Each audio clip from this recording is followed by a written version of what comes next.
Ngayon nandito na tayo sa Telegram wallet natin. Makita natin dito sa total balance natin ay $47.50.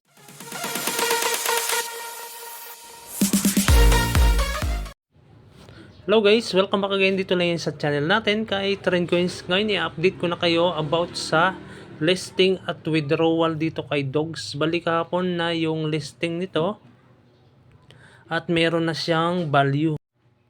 At meron na siyang value dito guys sa CoinGecko. Makikita nyo naman dito yung Dogs. 0.07 yung value niya. Pang 115 siya sa market sa CoinGecko. Ngayon makikita natin dito yung ito guys, so yung circulating supply niya 516.8 billion supply. At saka yung market cap nito guys ay 36 billion 640 million 623,902 yung market cap niya. Ito yung all-time high niya 0.09. Ito yung listing date August 26, kahapon niya ito.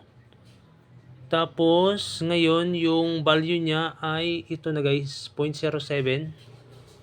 At saka sa market nito, sa mga exchange, makikita natin dito yung mga exchange. Ito yung nangunguna, yung Bitget, Gate.io, OKX, Binance, KuCoin.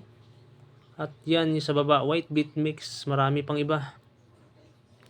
Ito yung nangunguna, yung Bitget. Ito yung pinakamataas na price sa Bitget, 0.071488. Yan yung mga trading dito guys kay Dogs. Ngayon ang ginamit ko kasi dito ay yung Telegram wallet lang yung ginamit ko sa pag receive ng Dogs natin sa airdrop. Ngayon nandito na tayo sa Telegram wallet natin. Makita natin dito sa total balance natin ay $47.50. Ito makikita nyo dito guys, oh, yung Dogs na meron tayo dito.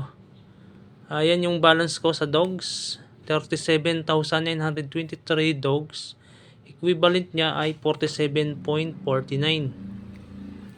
Ayan guys, pwede na rin natin tong may trade sa USDT. Click lang natin itong exchange or dito sa Dogs. Tapos click exchange. Tapos click natin yung max. Tapos ayan, makikita nyo dito. Ayan yung matatanggap natin na USDT 42.98. Pero nakadepende po sa inyo yan kung isi-sell nyo na yung Dogs ninyo or pataasin nyo bago nyo i-sell.